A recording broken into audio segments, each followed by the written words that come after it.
Само околу 2 месеци во годината жителите на Македонија дишат чист воздух во градските населби. И тоа само во Кочани, Миладиновци, Охрид и периферијата на Битола, кажаа дел од екоактивистите на денешната надзорна расправа на Собраниската комисија за здравство. Освен што загадувањето зема човечки животи, познавачите велат дека трпиме сериозни финансиски загуби поради неквалитетниот воздух. Вкупниот број на починати од ковид во Македонија во периодот од 2020 заклучно со мај 2025 е 9976 лица.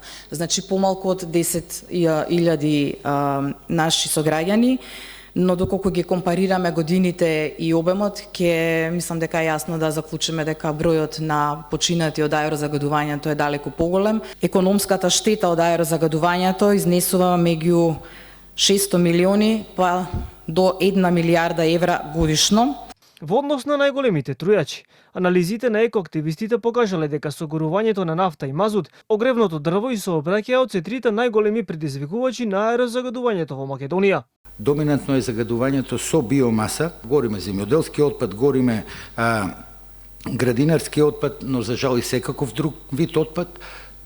Тој извор или тој маркер на загадување, бидејќи ние го препознаваме загадувањето преку поврзаноста на хемиските елементи, сличен маркер на загадување се јавува и кај домакинствата, што значи или малите индустријски објекти, малите ложишта, и тие исто така го користат, за жал, согоруваат отпад. Инаку, според Европската агенција за животна средина, во 2022 година поради хронична изложеност на аерозагадување, прерано починале 3600 македонски граѓани.